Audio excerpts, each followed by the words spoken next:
বিদ্যা পারিবারিক বস্ত্র প্রতিষ্ঠান খাগড়া, বহরমপুর এবং লালবাগ, মুর্শিদাবাদ। অবৈধভাবে মাটি কাটার ফলে নাজেহাল গ্রামবাসী। অভিযোগ স্থানীয়দের, প্রায় 8 দিন থেকে মাটি কাটছে কিছু দুষ্কৃতী। পাশে রয়েছে বসবাসরত কিছু ঘর, সেখানে বেশিরভাগ আদিবাসী লোকজন বসবাস করে। এই মাটি কাটার জন্য ক্ষতির সম্মুখীন হচ্ছেন তারা। ডোমকল বিএলআরও অফিসে অভিযোগ পৌঁছাতে সেখানে হানা দেয় আধিকারিকরা। জানতে পেরে জেসিবি ও ট্রাক্টর নিয়ে ঘটনাস্থল ছেড়ে চম্পট দেয় দুষ্কৃতীরা। ঘটনাটি ডোমকল থানা ধুলাউড়ি উত্তরপাড়া কলোনি এলাকার।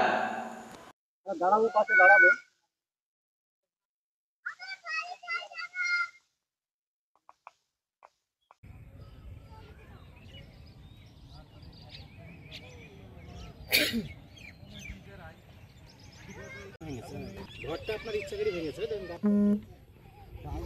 গাছ পড়েছে কাটতে এমনি কাঁদন মেরে যাবে, কানা লাগবেই না, তাহলে এই মানুষটা কোথায় যাবে, কি করবে? এখানে মাটি কাটছে, আমরা বলি যে এখানে মাটি কাটো না, আমাদের এখানে বাড়ি আছে, বাড়ি ঘর আছে। একটা গাছ কাটতে লেগে ওরা মাটি কাটতে লেগে গাছ পড়ে গেছে, ওই গাছ জিসিপি দিয়ে কাটে ওই গাছটা কিন্তু বাড়ির মধ্যে পড়ে গেছে, পড়ে ঘরটা কিন্তু ভেঙে যায়।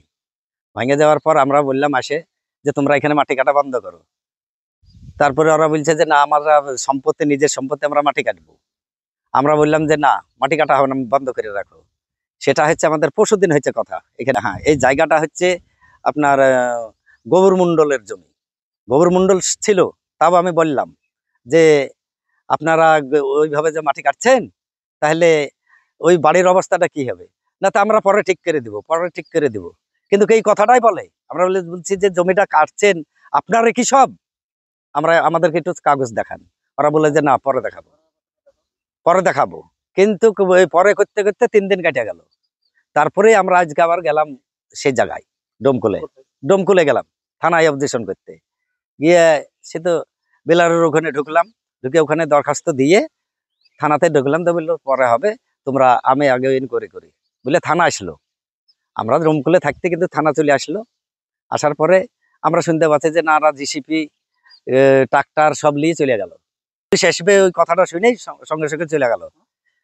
ওরা বললি জিসিপি ট্রাক্টর এইসব নিয়ে চলে গেল। পুলিশের কথা যা শুনেছে যে পুলিশ আসছে, পুলিশ আসবে বলে ওরা সব কিছু নিয়ে থেকে পালিয়ে গিয়েছে। যাওয়ার সময় কিন্তু এই লালু সর্দারের বাড়িতে কিন্তু হুমকি দিয়ে গিয়েছে ওরা, যে কে গেল অবজেকশন করতে। এই পর্যন্ত হুমকি পর্যন্ত দিছে, দেখবো। এখন চাইছি যেটা আমাদের ন্যায্য বিচার হোক। বাড়িতে বোম ফেলবো, মুখ করবো, তো আমরা তো আদিবাসী লোক, আমরা তো ভোর 4টের সময় বাড়ি যাই আর রাত্রি 6টা-7টার দিকে ঢুকি। কাটছে সেটা হচ্ছে পিয়ারুল একটা, সুদেব বিশ্বাস একটা, আর গৌরচন্দ্র মন্ডল একটা, সরজিৎ বিশ্বাস একটা। এরা এখানকার আদি লোক। সেটা হচ্ছে আদির ভাটাতে, নটিয়াল। আমার নাম হচ্ছে লালু সর্দার। মাটিটা অ্যাকচুয়ালি কেটেছে টিএমসির এক মেম্বারের আব্বু, ওনার নাম পিয়ারুল শেখ, পিতার নাম আমজাদ মন্ডল, এবং সুদীপ বিশ্বাস, উনি একদিন কর্মী, অঞ্চলের কর্মী, অঞ্চল সভাপতি টাইপের একজন কর্মী। এবং এই মাটিটা ওনাদের ইন্ধনে কাটা হচ্ছে জোর করে। এই যে সব লোকগুলো আছে, এনারা আজকে 3 দিন ধরে ওনাদের কাছে কাগজ চাইছে যে আপনারা এখানে মাটিটা কাটছেন, আমাদেরকে কাগজটা দেখান। এনাদেরকে আজ দেখাবো, কাল দেখাবো, বিগত 3 দিন হয়ে গিয়েছে। তো এনাদেরকে ভয় দেখাচ্ছে, তোরা কে, কিসের জন্য কাগজ দেবো। এনারা তখন আমার বাড়িতে যায়, আমি ডোমকুল সাব ডিভিশন কংগ্রেস, যুব কংগ্রেসের সাব ডিভিশন সভাপতি। এনারা গিয়ে আমার বাড়ির সন্ধান পায়, গিয়ে বলেছে যে আপনি কিছু একটা সন্ধান করে দেন, আমাদের গরিব মানুষ, আমরা দিন আনি দিন খাই। অ্যাকচুয়ালি দিন আনি দিন খাই। ওই তো পাশে যে গরিব মানুষের বাড়িটা দেখতে পাচ্ছেন, কি হারে মাটিটা কেটেছে, একদম সম্পূর্ণ পড়ে গিয়েছে। তাই আমার কাছে প্রশাসনের কাছে একটাই রিপোর্ট, যেন সুষ্ঠু বিচার হয়, এখানে মাটিটা যেন আর না কাটা হয় পরবর্তীকালে। এবং প্রশাসনের কাছে এটুকু আমার দাবি, যেন মাটিটা ভরাট করা হয়। এখানে একদম বয়স্ক মহিলা আছে এবং এনাদেরকে হুমকি দিয়েছে, বম মারবো, সকেট মারবো, কেউ যদি কে কেস করতে গেছি।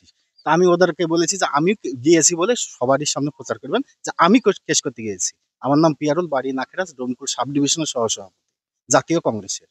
এবং মাটিগুলো কেটেছে তৃণমূলের 7 থেকে 8 জন আছে, সবগুলোই তৃণমূলের। এনার বয়স্ক মানুষের নিয়ে দেখেন, এনার 2 ফুট চড়াই করেছে। যদি বৃষ্টি হয় অটোমেটিকলি বাড়ি ঘর পড়ে যাবে। এমনি বাড়িটা ভেঙে গিয়েছে, এমনি গরিব মানুষ, ওনার ছেলে নাই, একদম বয়স্ক, কি বলবো, দিন আনে দিন খায়। আমি যখন এখানে আসলাম উনি আমার হাত পা ধরে কেন্দ্রে পড়ে গিয়েছে, বাপ তুমি যেভাবে হোক আমাকে একটু বাঁচাও, আমি অতি গরিব মানুষ, আমি ধান করে ভাত খাই। সেই হিসাবে আমি ন্যায্য বিচারের জন্য, জন জনস্বার্থের জন্য আমি নিঃস্বার্থে আমি বিএলআর অফিসে নিয়ে গিয়েছি এবং ওনাদের হয়ে যতটুকু আমার সমর্থ ততটুকু আমি কাজ ওনাদের পেয়ে দিয়েছি।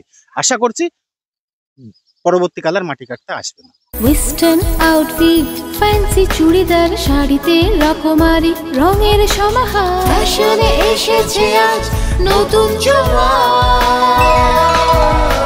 সুনিতা, সুনিতা তোমার আমার